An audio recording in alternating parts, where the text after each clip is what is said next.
If candidates hate Workday, if the employees hate Workday, if HR people and managers processing and assessing those candidates and employees through Workday hate Workday, if Workday is the most annoying part of so many workers' workdays, how is Workday everywhere? How did a software provider so widely loved become a mainstay of the modern workplace? What's going on, everybody? In today's episode, we're going to be talking about some job seeker frustrations, why everybody hates Workday, some big time security news. Also, we'll get into some of the business things that are going on and some TikToks. Let's get into the video. Welcome back to the TechTual Talk podcast. I'm your host, HD. This is a solo video. I hadn't did a solo video in a while. This is days after our co-host, Cybersecurity. Her birthday was yesterday. So she's been busy this weekend, and I just wanted to get something out to you guys since granted, I think I talked to y'all last week, but I want to stay consistent. I don't want to slack off. I think I missed like a week or two earlier in the year because I had a lot of moving parts. So I wanted to get back to speaking with y'all. But also, while I'm recording this, it's Super Bowl Sunday. Now, I'm going to give you my prediction, but I'm also going to give you what I think is going to happen. So I would probably say that I think the Chiefs are going to win. And I really want the Eagles to win, but I think the Chiefs are going to win. I think they are going to make sure the Chiefs make history and be the first team to actually three-peat and solidify Pat Mahomes' GOAT status. And I think with the way the Eagles organization has drafted around Jalen Hurts and gave him Saquon, I think they feel like that Eagles may be there again someday, and they'll probably win one, or Hurts will win one. Because, it's his second time back, I think, within 2 years. And he played good in the first one. I think he'll play good this time. I think what it's going to also boil down to, and I know this ain't a sports podcast, guys, but I actually do watch sports. Well, only the games I care about. They're going to have to pick their poison. Either they're going to shut Jalen Hurts down, or they're going to make Jalen Hurts beat them by shutting Saquon down, which no one's been able to do the whole year. But the Chiefs will probably do that because they have one of the all-time best defensive coordinators who's bested Tom Brady twice in Super Bowls and everybody else. And also, so Jalen Hurts. So they're probably going to make them say, okay, cool, we're going to make you run, we're going to make you throw. Now, granted, Jalen Hurts has the offensive weapons to do that with A.J. Brown, Swift, or is it Smith? I don't know, Swift or Smith, whatever his name is. And Dallas Goedert, I think that's his tight end. And whoever else is on there. I don't watch the Eagles that much. So I think it's going to be a good defensive game. I think it's going to be a low-scoring game. I think it's going to be like something like 24-17, 28-21, 28-23, something like that. I don't think it's going to be like crazy numbers. But Mahomes has just been there too much.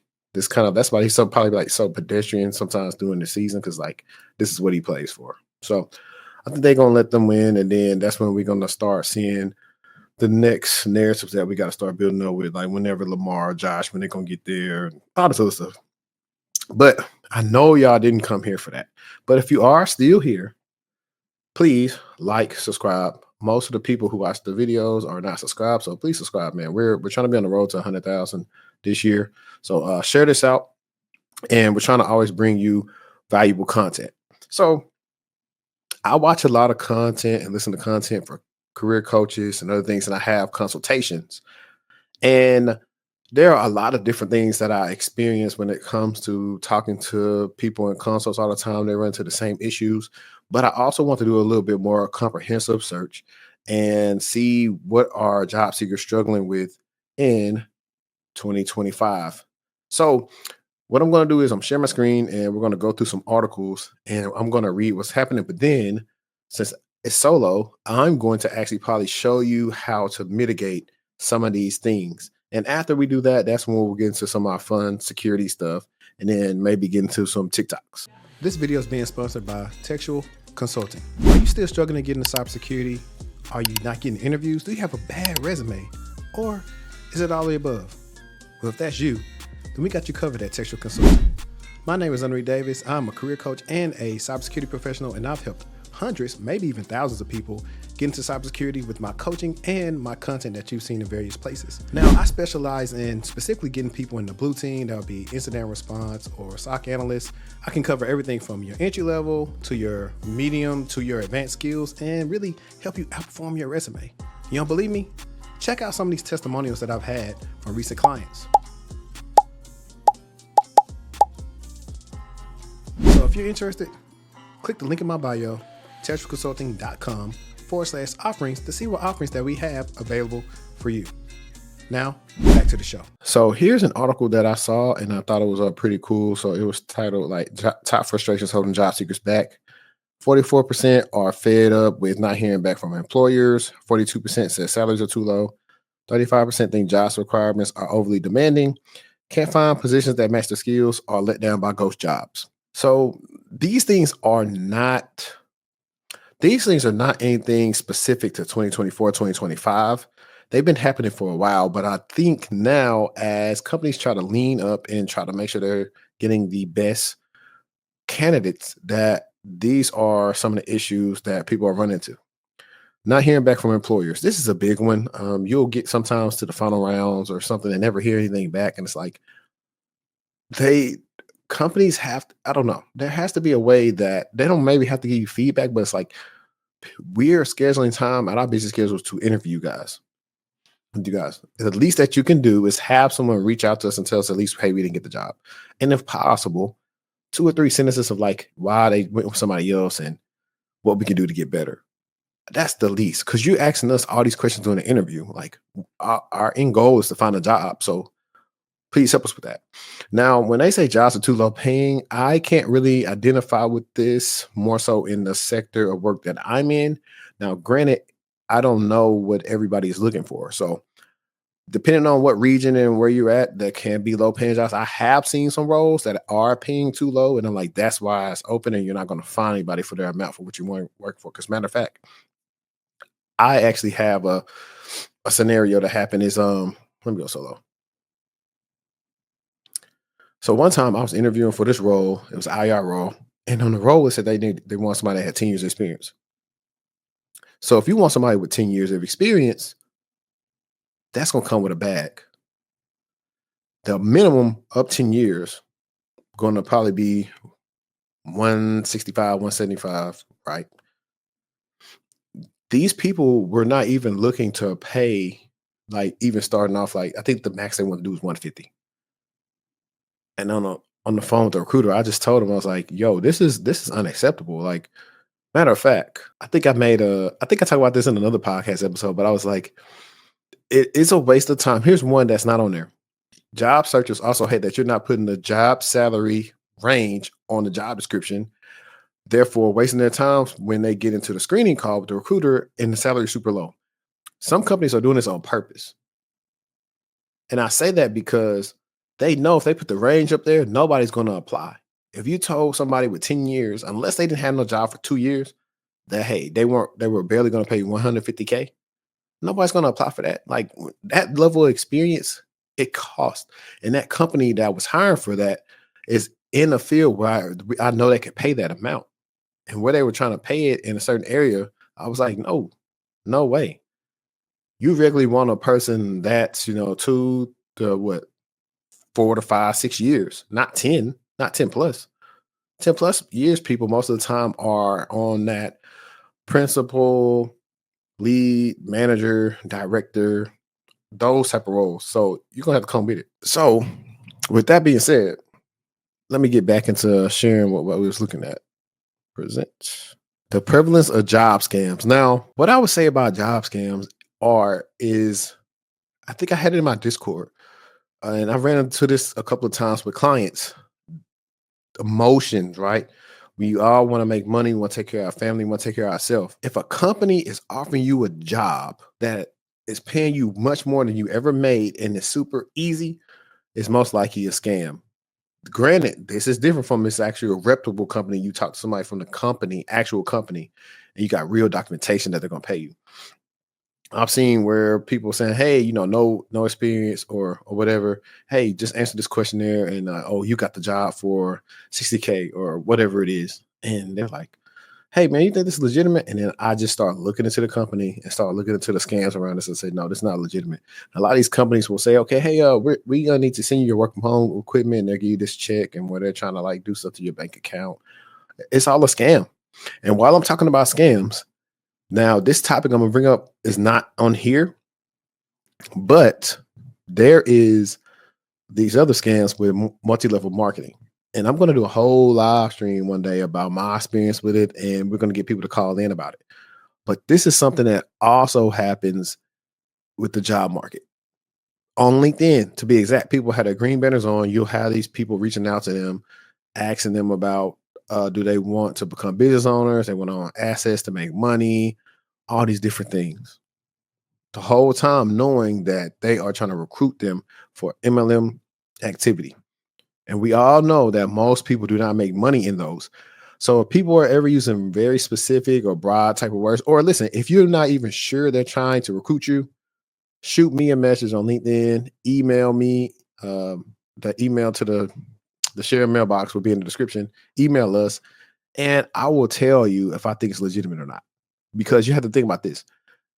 I don't go up to random people and ask them, do they want to get in business with me? Or I'm recruiting you to work. That's not how that typically works in the business world. So that's red flag number one. Number two, yes, it costs to start your own business, but you can start your own business on your own, buy your own domain, get your bank account, all these different things. If you're not doing those things to start a business, then it's a red flag number two. You're becoming a glorified contractor. Number three, if you have to do this job, you have to pay this money to sign up for something, and then you are going to, in a couple of weeks, become an expert at whatever you're selling. And you got to do these meetings a couple of times a week where you got to bring people. Red flag number three. Now, that's surface level information. When we have the real live and talk about our funny experiences with this stuff and how it preys on the psychology of human people and how they use certain words like dreaming and assets and millionaires and retired and mentors, when they start talking about all that stuff, it's going to get deep. So I just want to throw that out there. Not finding a job at a company they're interested in. Now, what do you mean by that? I get it. It is fun to work at a company to where like what the company does interests you and you know that you're contributing to that. But at the end of the day, a job is a job. So I don't really care too much about that. Lengthy submission application processes. This is one that's going to get its own separate subject. Matter of fact, let's get to it. So, lengthy submission application processes. Now, many of you are familiar with Workday. Workday is such a pain. So, I'm going to read an article about why people don't like Workday, but then I'm going to I think I found a guy on LinkedIn who's like a UX researcher. He was talking about what people don't know about it. So, let's go to that article real quick. So, everyone hates Workday. Now, Workday on the back end as an actual employee is great. It shows you your benefits, who does what in the organization, all these different things like for your health benefits, where you can do this and do that at, set up your goals, apply to jobs, all that cool stuff. But for the person that the applicant, man, if people use Workday, almost every time you got to create a new account and then apply. It doesn't parse your resume the best way. So you still got to enter in information. And you have to now, granted, imagine applying to 10 to 20 jobs a day that use Workday. That can really take now, granted, I'll show you a trick that I use. I use things like Dashlane where I can automatically just make me a new account. And if you use Windows and you've been applying to jobs for like, a straight hour, and it's not parsing your resume right, just use Windows Control V. Actually, no, use Windows V to pull up your clipboard, and then that's what you can figure out what you want to put, like paste into the. That's when you're pasting to the details field when it's asking you what jobs you work, and so that can kind of speed up some stuff, but it still takes like forever to do it. But I want to read this article from Business Insider. Everyone hates Workday. If you've hunted for a job in the past decade or so, you've likely encountered the following obstacle course. Applying to a desired role online, you greeted with a login prompt. An employer is asking you to create a profile to apply. Annoying, but you go ahead. You're given a long form to fill out with the information that's already on your resume. Facts. In a world where we can all attach PDFs, this seems unnecessary. But the form prompts us to autofill the entries if you simply drag your resume over. And oh crap, it loads all wrong. Now, I've never read this article before, but everybody is living the same life. Your address is truncated. It's where your college degree should be. It's a mess. You find it easier to delete it all and manually type it in each entry. How obnoxious. Soon after applying to a different job at a different company, you click through and see the same form. You recognize a logo at the top of the page, a blue W with the yellow arch cresting above it. Is the archer, geez, you set up a user ID to apply to the previous job. So this should be, it wants an entirely new ID, new our company, new profile, new form. Surely it say your application entries from the other job, right? Nope. Does the autofill work this time? Of course it doesn't.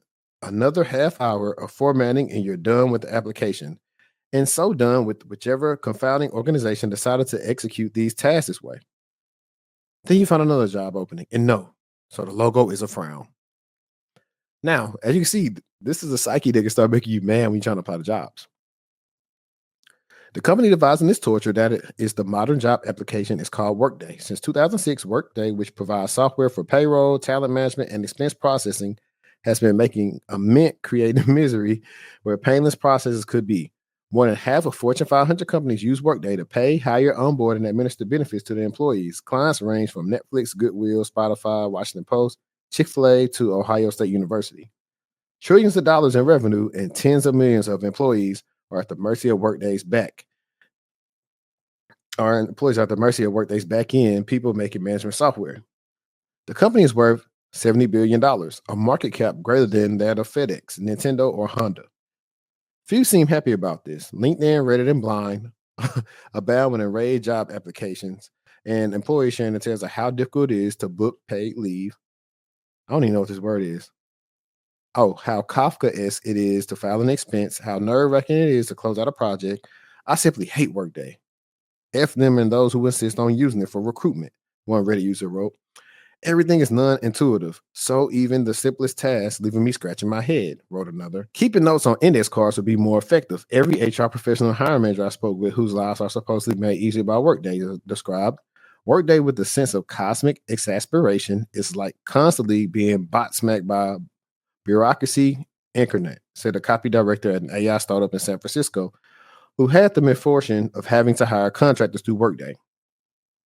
He went on, getting someone onboarded using Workday is like trying to get water from your sink to your stove using the colander. The X account, Workday failing track memes, and news articles describing workers and companies suffering within various circles of Workday hell, from Amazon, failed migration of Workday in 2021, the stock dropped by 7%, to an ongoing class action lawsuit that alleges Workday uses AI to discriminate against candidates based on race, age, and disability.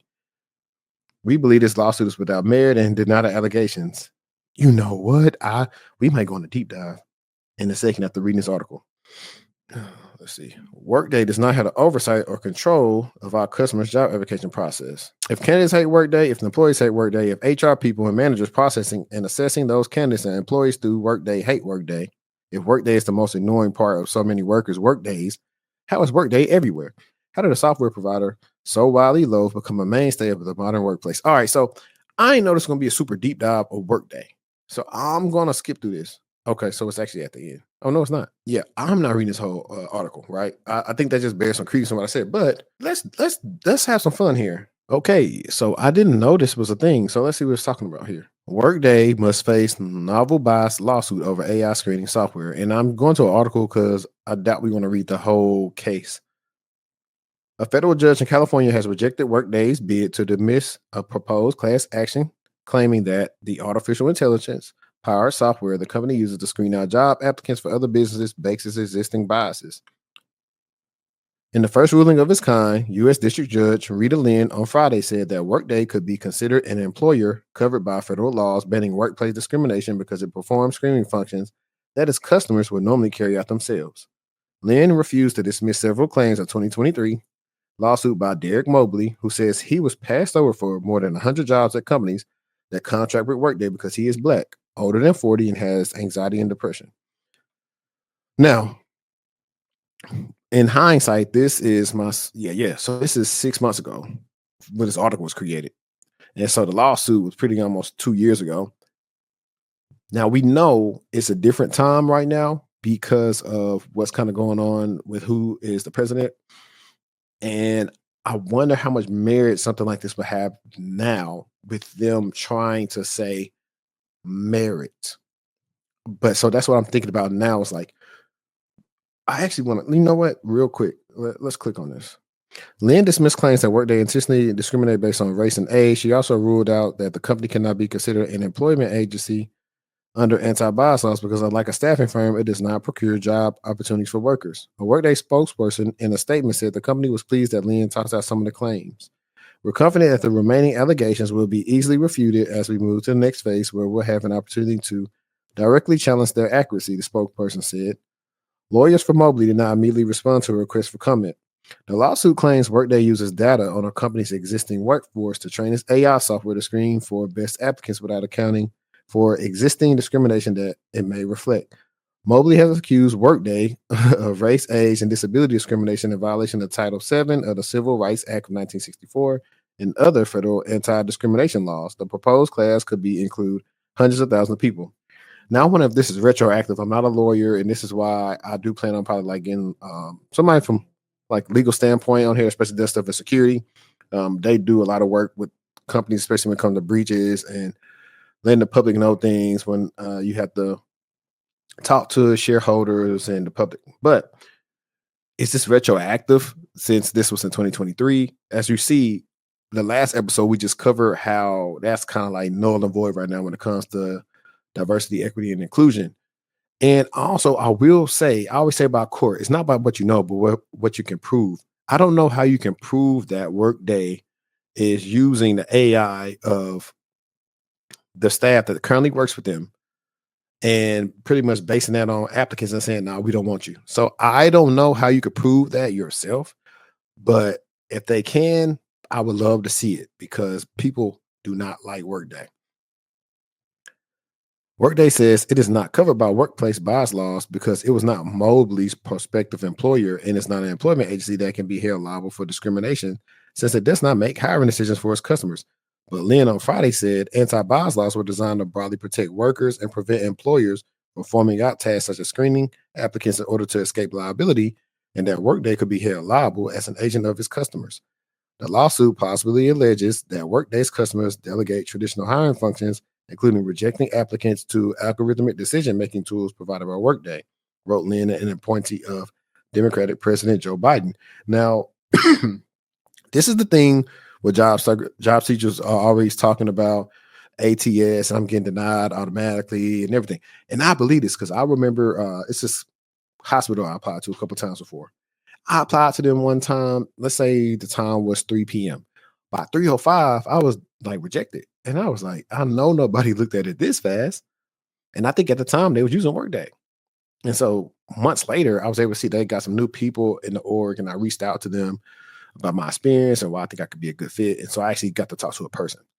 But these are some of the things people are dealing with. Imagine you had to fill in all your stuff on Workday just for like 5-10 minutes later, you to get denied. Now, granted, people do deny you too, but sometimes we're like, it couldn't been this fast.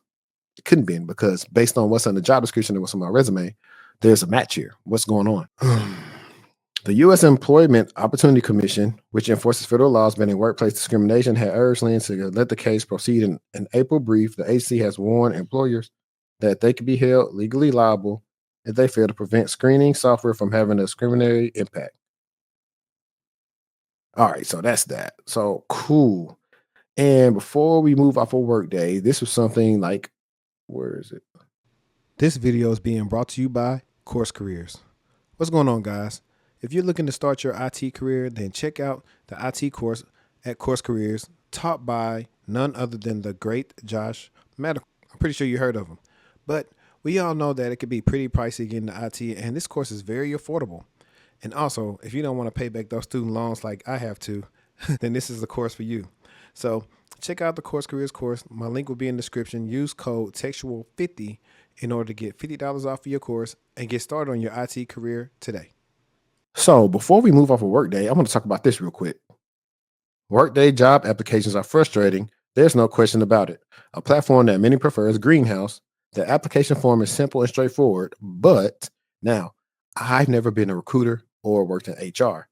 So this is a good counterbalance to what we've been reading and talk about the last couple of minutes with a person who's in UX and UI. And so they pretty much design and user acceptance and work on those things to make sure stuff looks good for the user or the back-end user that's actually interacting with the applications.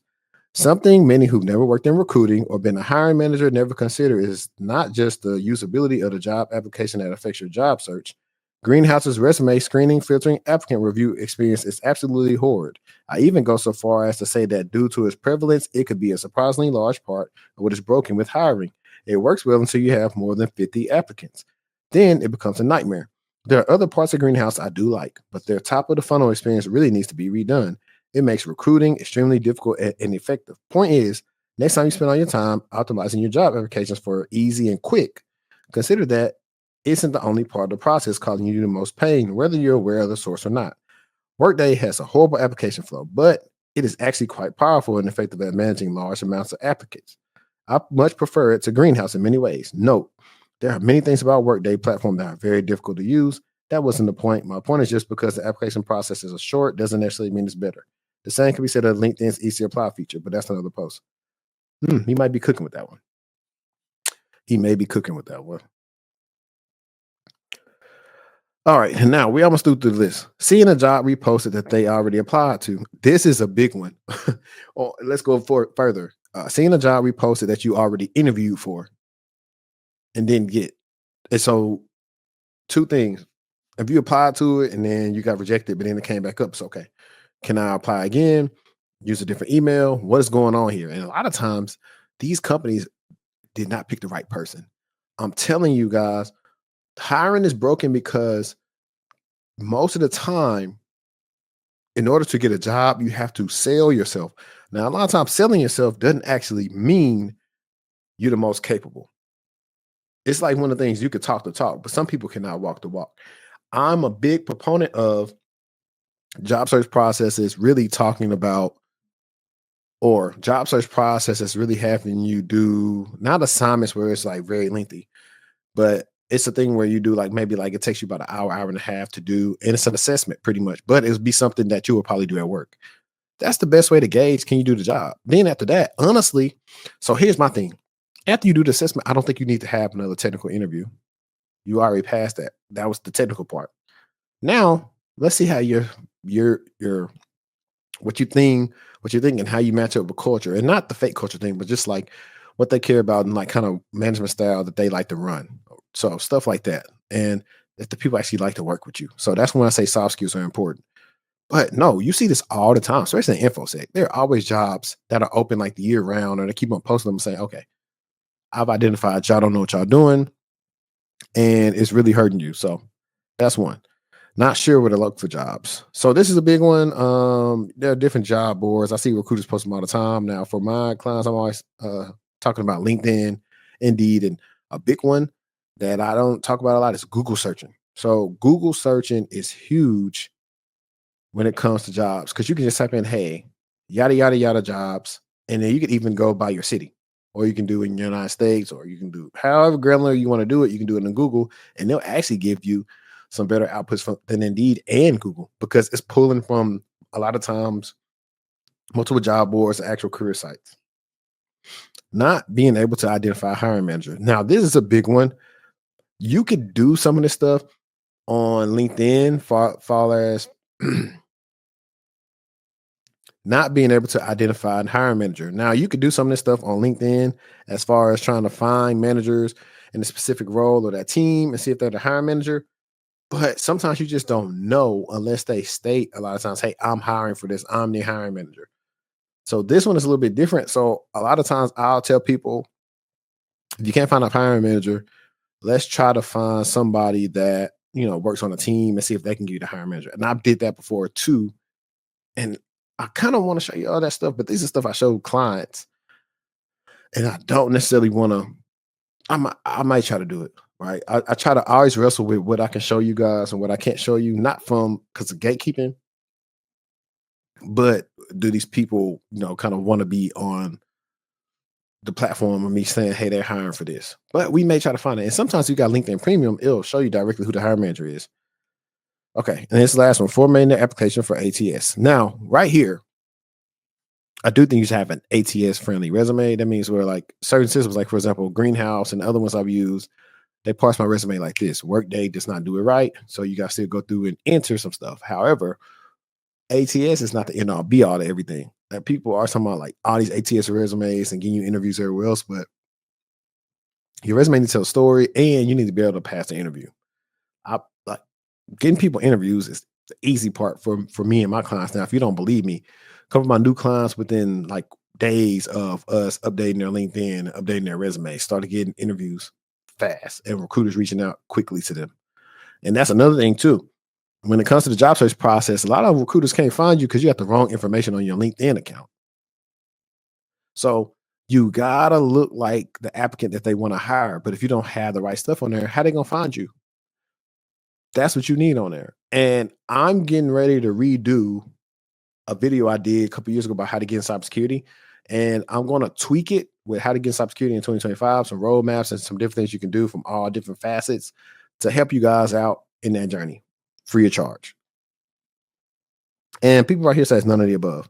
So I can see where like a lot of the resentment and some of the stuff comes at where people say like it's hard out here. So let's try, for instance, real quick to find a job and see if we can find who's hiring for the position. I'll type in incident response, United States remote, and we have all these different positions things. So let's see if we can find somebody at these companies, right? Because I know that's what people deal with. Cyber defense engineer. Let's see. Um, cyber threat hunt engineer. Okay. So let's see some people you can reach out to. Let's see what they work at. So all these people work at CVS. So potentially I could leverage these people to like look up this requisition number and help me out. So that's one easy way. But so if I wanted to find somebody at CVS Health that either was threat hunt or a manager, one of the things I would do is I would go here. I'll go to people.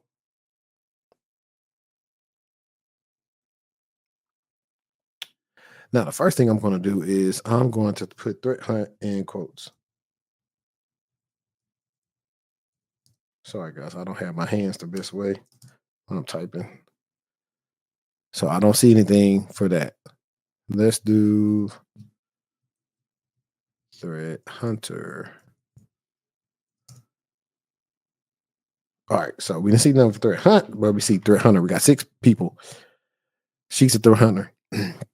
He does instant response, cybersecurity professional, threat hunter, threat hunter, threat hunter. So this is one way, right? Marcella, we're gonna look at this guy.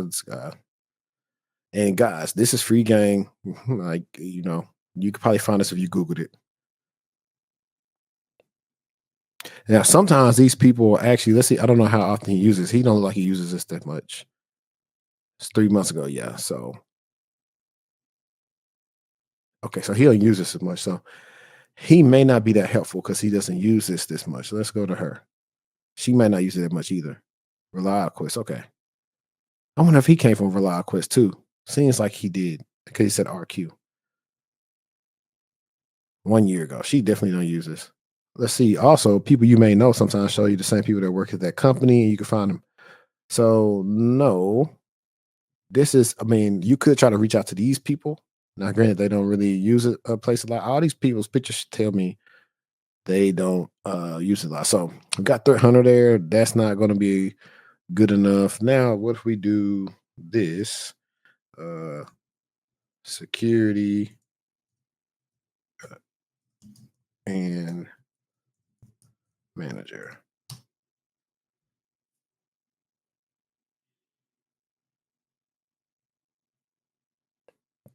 Now we probably got some people here. Cloud security right here. Senior manager information security. All these different people. Security risk manager. So let's see how we could probably make this a little bit more specific. Let me see what type of things they got over here. What they do. Okay, so that's that. So we really only want people with this title in there. So what we might do is let's try this. There we go. Now this is much easier list. I'm not going through 1,000 people, but application security, threat management, senior manager, governance, technical. Now, granted, remember the job was threat hunting, so he's in the SOC, so he may be close to helping us find something. Let's see who else we got. Corporate security, endpoint Mac engineer.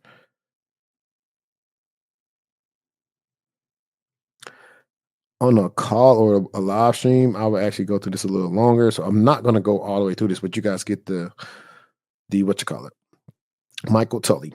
So he's a senior manager there, and people's about a lot of times to kind of tell you a little bit about them. Lead a team of analysts and engineers who are responsible for protecting the company's network and data from cyber threats. Have over 15 years experience. Yada yada yada. SOC management, critical incident escalation, sensor engineering, cloud infrastructure security, IT project management. So he may be a person to reach out to if you're trying to find that. I'm not going to go any more deep into it, just for the fact that, I mean, right there, that's enough kind of even get you on the start of like, okay, I've been doing this thing wrong. And if you're still right here right now, if you need that kind of one-on-one help, I can help you out with that even better. Like you can ask my clients, look at the new website. I got a sheet now where I've actually been tracking the percentage of salary increase as well as the difference in salary increase. And like it's been crazy. I know the numbers, but now me just looking at them and when I show them people, it's crazy. So if you need help with that, y'all know what to do. Look in the description. Okay. So now we got some security stuff to actually talk about. So one of the things is the biggest breach of US government data is underway.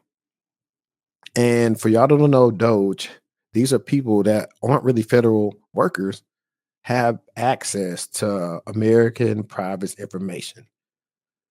And this is where data privacy comes in and data protection laws, like who should be able to access certain information of us. And so I think that this is going to spur what we've been talking about when it comes to, hey, there's no centralized way of protecting our data in America. And I think this is going to start it, especially when people start levying and legislation wants to get passed for that, because I do not think this is fair. People who have possibly never been through proper channels to get certain security clearances, how do you just look at, like, think about it. Do you think I should be able to look at all your information? Haven't had the proper training, clearances in that order, because for example at my current job we can see a lot of information from people that work at the company. We're given different ethics training, and where we just not going through and looking at people's emails and different things like that. All right, so TechCrunch says the biggest breach of US government data is underway. Operatives working for Elon Musk have gained unprecedented access to the US government departments, including agencies responsible for managing data on millions of federal employees and a system that handles $6 trillion in payments to Americans. During the first 3 weeks of Trump's second administration, Musk's group of representatives of Presidential Advisory Board, known as Department of Government Efficiency, DOGE, has taken control of top federal departments and data sets, despite questions about their security clearances, their cybersecurity practices, and the legality of Musk's activities. Now, what I will say about DOGE, and this is one of the things that happens when these questions are asked about us in cybersecurity, is who polices the police. So if we are the police and we are doing our jobs, who is coming in to make sure we're doing our jobs correctly? And then that comes from like the big fours and everyone and other type of people that come in and they audit what we're doing with our SIM and our alerts and everything else, make sure they're up to certain standards or certain frameworks. So this has the potential to probably become a job that actually is governing how like the federal government is spending funds. But then it comes into, okay, who's governing those? So it becomes this like who's watching who type of things, and what are checks and balances? That's what I think that happens from all this. Whether a feat or coup, which depends entirely on your point of view, a small group of mostly young private sector employees from Musk's businesses associates, many with no prior government experience, can now view and in some cases control the federal government's most sensitive data held on millions of Americans and the nation's closest allies. The access by Musk Doge team represents the widest known compromise of federal government held data by a private group of individuals, and little has gotten in their way. Now, granted, I don't think this is a compromise because they didn't break in. They gave them the data. It's not a compromise. And when you work in incident response, we know that words mean something. So when we're dealing with something, we don't initially say, hey, we have a security incident. We may say it's a security investigation or we're looking into an issue before we deem something actually an incident, because that means, okay, what are we responding to? What's the scope of it? What's happening? So a compromise did not happen here. They didn't break in. They were handed this stuff. Doge has acknowledged few details about its ongoing activities. That tasks have been left to the media, which has reportedly questioned cybersecurity practices and a breakdown of long-standing cybersecurity norms that risk sensitive government data from being accessed by nefarious actors. Now, is Doge viewing this on federal systems? Has the data been imported on Doge systems? Are Doge's systems certified and protected enough to make sure attackers do not gain access to pertinent American data? And that's where we come in to play with this. This is just like when it comes to another TikTok and everything else. Is like, who controls the data? We need to know because we need to protect it.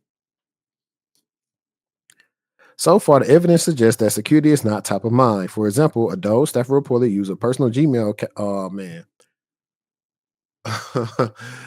Dole staffer reportedly used a personal Gmail account to access a government call in the newly filed lawsuit by federal whistleblowers claims Doge ordered an unauthorized email server. See, I haven't read the article, but I'm always validated by what's in articles after I said something. And so you guys could know that I know what I'm talking about. Has been connected to the government network, which violates federal privacy law. Those staffers are also said to be feeding sensitive data from at least one government department into AI software. And this is why AI is not widely adopted everywhere. In certain industries, we can't use AI because we don't know where our data is housed and what's happening with it afterwards. Because all AI is doing is getting all this information and building stuff off of it. So now if you start saying, let's say hypothetically you work at Capital One and you're putting Capital One pertinent information in AI. Now somebody goes into Claude, ChatGPT, DeepSeek, and asks a specific question about Capital One. And that has access to what a worker put into AI and stuff that the end user that doesn't work there shouldn't know. See how that goes? Whether those staffers are bad actors misses part of the point. Acts of subterfuge, espionage, or ignorance could produce the same suboptimal outcome, exposure or loss of the nation's sensitive data sets. For now, it's worth looking at how we got here. The ease in which those took over the departments and their vast stores of American data took career officials and U.S. lawmakers by surprise, who continue to seek answers from the Trump administration. Musk's efforts to take control of the nation's data stores also probably alarm cybersecurity professionals, some of whom have spent their careers in government dedicated to securing Americans' most sensitive systems and data. Questions remain about what level of security clearance the Dodge staff have and whether their interim security clearance gives them the authority to demand access to restricted federal systems on returning to office.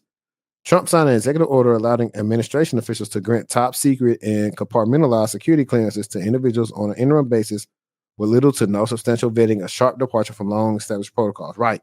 Now, when I got my interim clearance, I had to fill out this equip, and it was very detailed, and it didn't happen quick. I think I signed a job offer in March of 2014, and I didn't get the interim until like May. And that was a long time to me. Some people went longer because they were older than me. At that time, I didn't have a lot of stuff connected to my, personal background or credit background that would prohibit me from getting the clearance quickly. So I'm not going to read all this because, like I said, you can read it on your own.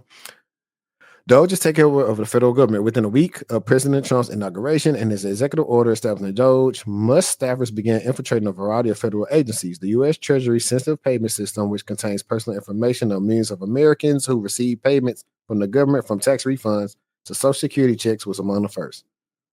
Doge has also gained access to the Office of Personnel Management, the government's human resources department that includes databases on personal information of all federal workers and USA jobs, which has data on applicants who apply to a federal job. Officials at the OPM said they had no visibility or oversight into Musk's team access to its systems. It creates real cybersecurity and hacking implications. Those activity has led to widespread opposition, including from some Republicans. Like I said, this is a big thing, and like I know we always try to blow stuff like out of proportion, but this is big. Data is king. Data is king. So I'm not going to go into that. That's like a really long article. Like I said, I know y'all like to be informed, but also entertained. And so that was definitely big. But I'm going to segue into another article where HPE had to notify breach victims about a Russian government attack. And now, before I get into now switch topics into one of our favorite things we talk about, breaches. Hewlett Packard Enterprise suffered another breach, so they had to notify data breach victims after Russian government attacks or government hack. Hewlett Packard Enterprise has begun notifying individuals whose personal information was stolen during the 2023 cyber attack, which the company blamed on Russian government hackers. HPE has so far notified more than a dozen individuals whose data was stolen in a cyber attack, according to a TechCrunch review of breach notice filed with at least 2 U.S. state general attorneys.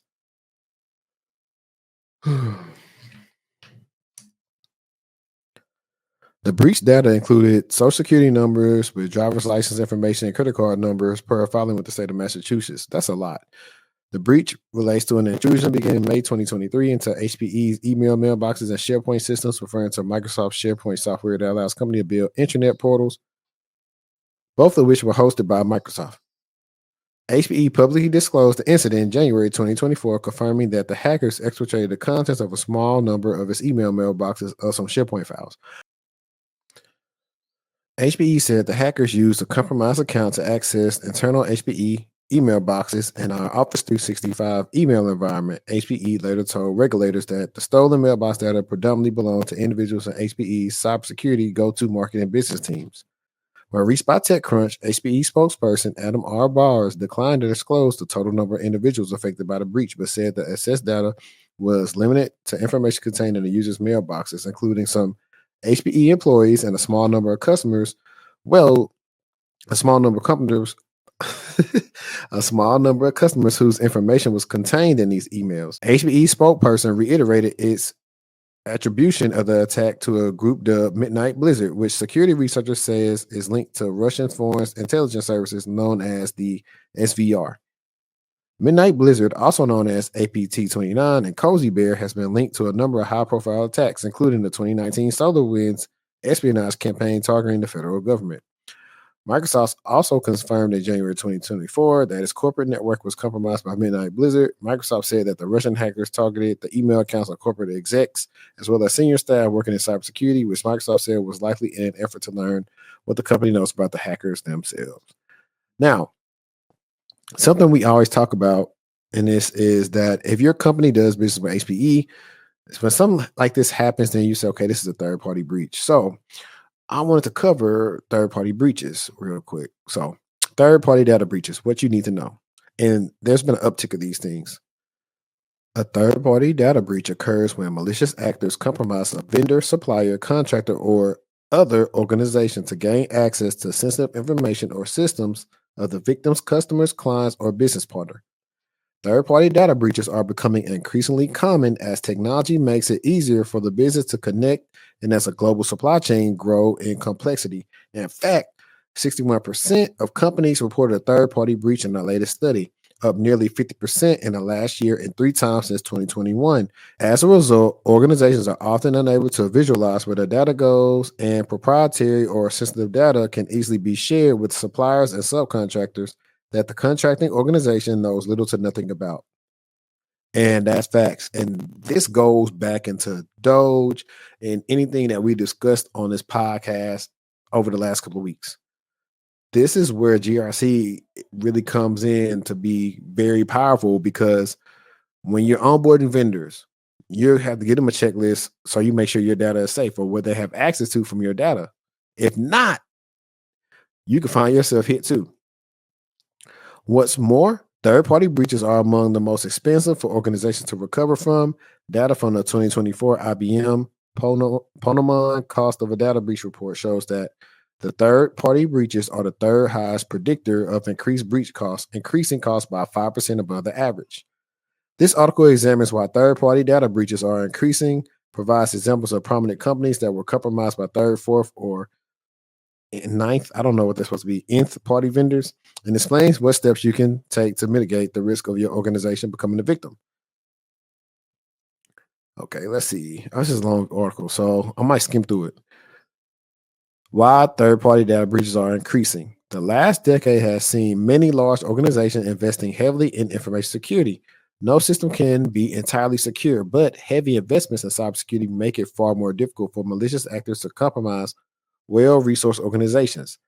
Hackers are increasingly incentivized to target smaller subcontractors to bypass robust, well funded cybersecurity programs.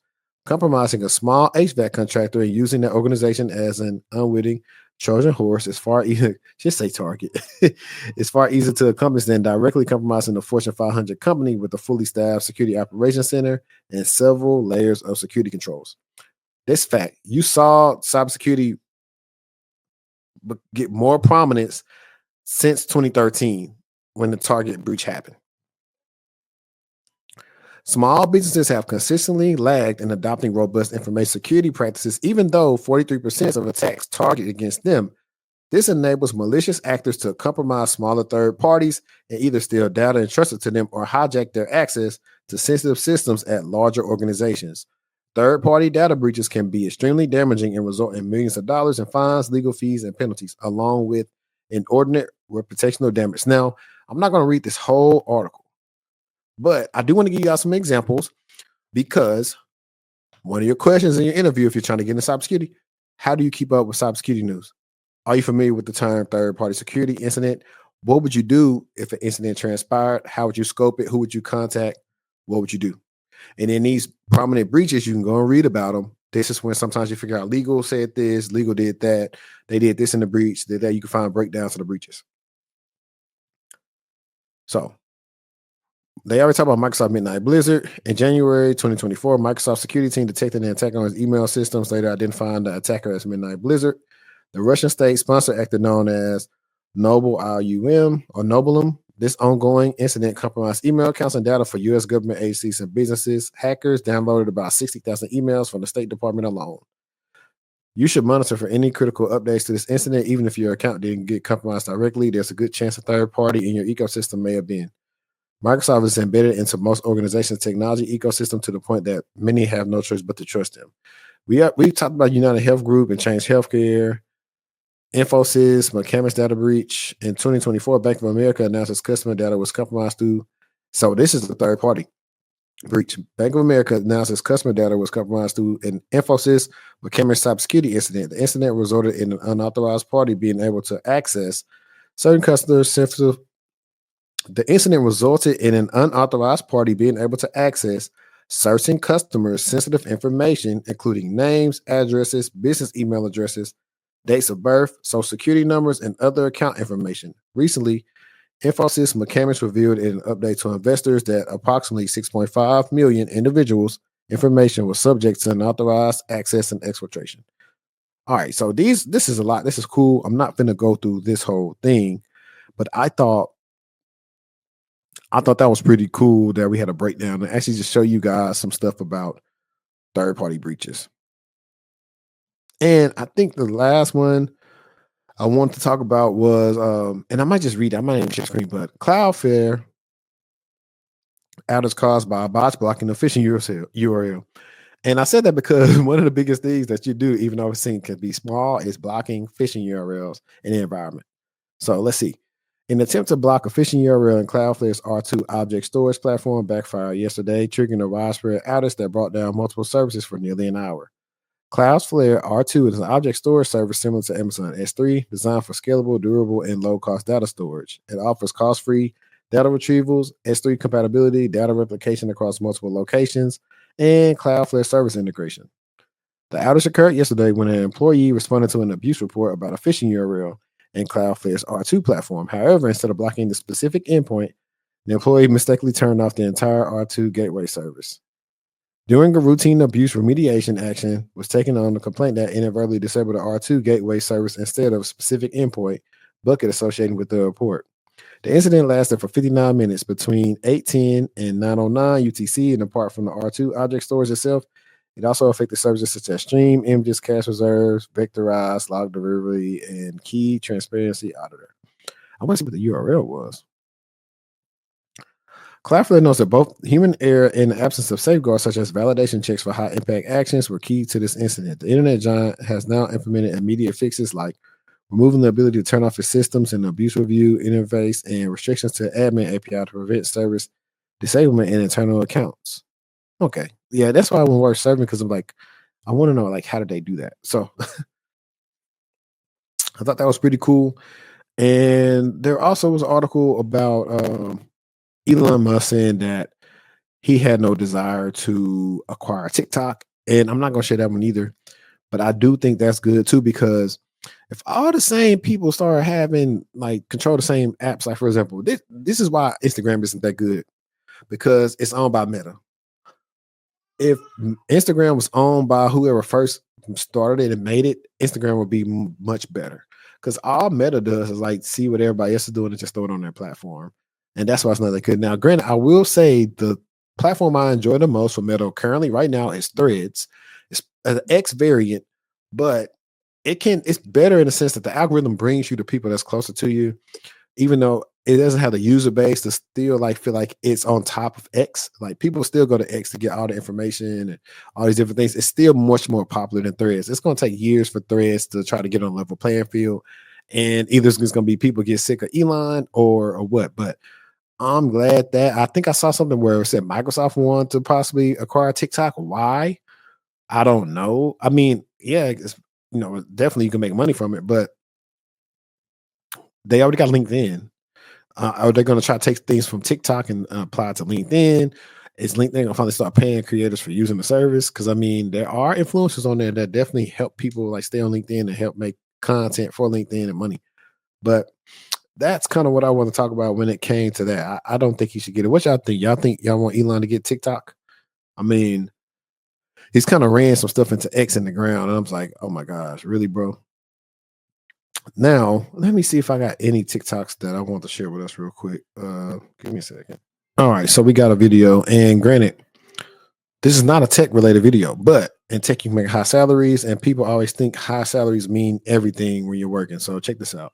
Job in finance today, I was making $250,000 a year, and it's because of disrespect. I had a Zoom meeting today. I work remotely, and COO is there, CFO is there, CEO is there, president, and I start off leading the Zoom meeting, talking about the last quarter's financial report, and every single one of them is looking at a screen. And I think it's just, it's something with the times, something with technology, something with AI. Every one of them was looking at a screen. Chief operating officer, chief financial officer, big chief big storm cloud, every single one. Now, what I'll say about that is I'm not so sure what he's not telling us. Now, he might see it as a slight or disrespect. So them looking at his phone, their phones or screen, whatever, he probably could feel like there's a way. But I wouldn't say I always say that was the first time. I just think it's stuff that he didn't say. I thought it was gonna be much more to it. I mean, I don't care if you ain't paying attention to me for that quarter meal. I'm sorry. Look at whatever you want to look at. Just make sure I get paid on time. That's all I'm gonna say. I don't care that much about I think that's the thing about me too. Like I get to the point now where I'm doing my job right here, but I don't like all the other stuff I kind of don't care about no more. Like I've been in it long enough. I don't care about who likes and who don't and all this other stuff. Just don't say certain stuff to me, especially they'll never say in person. But other than that, I don't care, bro. I'm not gonna say he's soft, but that's definitely like I don't know why like that was something for him. Guys, the IT and cybersecurity company that I work for is currently hiring 8 positions just for my team. So when I hear a lot of people talking about there's no jobs in IT, you aren't going to get any interviews, the job market is dead, and then I go to team meetings where I hear our team's increasing, doubling in size, it makes me think that you guys are misinformed. Don't give up on this journey, because I promise you eventually you will reach an organization that wants to hire you. Just keep going. No, I definitely agree with that. There are if you are listening to everybody that's being so negative about cybersecurity or getting the tech in general, and most of the time that stuff stems with their own insecurities of not getting where they want to be, that can hinder your growth and progress and getting to the field. You need to be around people who are telling you the truth, but also saying, hey, it's going to work. I got videos about, hey, I applied to 100 jobs. They told me no. I'll do it all over again because I found the right yes. These things happen. There are times where companies, hey, they even get a contract or something happen, and they got to get a really big team. That's what happened when I got that job. The client need a new team, and they hired so many of us on a new team, and I was selected. So you never know. So keep it up. Just keep your head down, do the work, get a good network, and I think you'll be all right. I really do. Now, let me see if I can find something to really deep dive on for sure. Let me see. Here is why you need to cap in your interviews. Here is why you need to cap in your interviews. CAP stands for confident, assertive, and poised. The most common compliment that I get during interviews is that I'm extremely poised and that I have the confidence to speak to upper management as well as interface with customers. Here are my tips on how you can cap in your interview. First things first is it will never hurt you to overstudy for a position. Look at the job description, look at the skills that are needed, and study your ass off for every interview. And I'm gonna pause it right there. Shout out to my guy Kyrie. I got to get him on the show this year. I need to actually text him after this. He is right. The interviews I feel I did the best on, I prepared for them. I looked up stuff I wasn't too familiar with. I hadn't did a long time. Looked up stuff that the company was dealing with, acquisitions, all these different things. So I could be comfortable talking with them as if I'm in the meetings with them all the time. You got to prepare. We see that. I was talking about football earlier in the beginning. All the people that have a lot of success, they prepared for it. So this is definitely how you cap in an interview for sure. So salutes on that one. I need you to treat every interview like a final exam. And what happens is most interviews in the governance, risk, and compliance space aren't as difficult as they might seem to be if you're looking for, interview questions or something like that online. And because you're over prepared for the interview, once the interview starts and once you start to get into a conversation with the people that are interviewing you, you're going to have that confidence because you'll be able to kind of like pull different knowledge from what you've been studying and almost like show off your expertise or your knowledge without them even having to explicitly ask you about different concepts in the GRC space. The second thing is you want to look at the skills that are in the job description, and you want to make sure that you can draw from your experiences and highlight times where you've had to use some of the skills that are in the job description. This is a big one that I've seen people deal with or struggle with, because when people are trying to get jobs, if you don't have enough stories that you can pull from, that can hinder your ability to sometimes land these higher paying roles because you don't have enough stories at your jobs. So when I'm having consultations with people and we're looking at their resumes, hey, what are some things you accomplished? What are some things you did? It's not enough just to take the cool words in the job description and throw them in your resume if they don't see them used in your job description. But then going further, once we get into the interview, how do you talk about those things? Have you done them? How are you making yourself stand out by doing those? So he's absolutely right in that. If you can't pull from that, it makes it harder for you. It makes it nervous. It's like, let's say this is easy stuff. When I was talking about the third-party breaches, hey, tell me about the time you work a complex incident, or hey, you're working alone and there's an incident. What would you do? If you never had to do those things, you might get a little bit nervous, but if you've been working on call by yourself at night shift and that's like normal to you, okay, hey, I'm working night shift. I follow my protocols. The moment I know it's an incident, I get my management involved. And now I start the process for incidents. So I set up a bridge, I start up the communications, I send the page duties out, and I'm getting everybody we need to on the call. And you can just start from there. So he's definitely right. Because they're going to ask you when was a time when XYZ, and you want to be able to basically incorporate skills that are needed to do the job and basically correlate those skills with your previous roles. The last tip will be to speak slowly, slow down, give yourself some time to actually think about how you want to answer questions. This is the definition of poise. You're not supposed to feel rushed in an interview. There's no like time limit on, how fast you have to answer the question.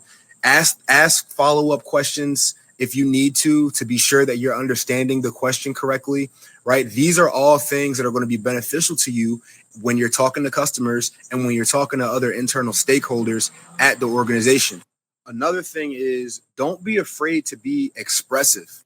Don't be afraid to use your hands when you're explaining a concept or elaborating on a thought that you had, right? This comes off as confident. This comes off as, I know what I'm talking about. There is an entire realm of communication that is nonverbal. Now, obviously, none of this stuff really matters if you don't have the technical expertise or the knowledge to be able to speak to actually being able to do the job. But the CAT methodology is going to actually separate you from a lot of your competition, especially when we're talking about the technology space, the cybersecurity space. One of the major points that I hear in interviews across my career is that a lot of people that are in the technology space don't have the social skills and the soft skills to be able to, where your manager can have confidence in you to explain something to upper management or to get on a phone with the customer and resolve a problem.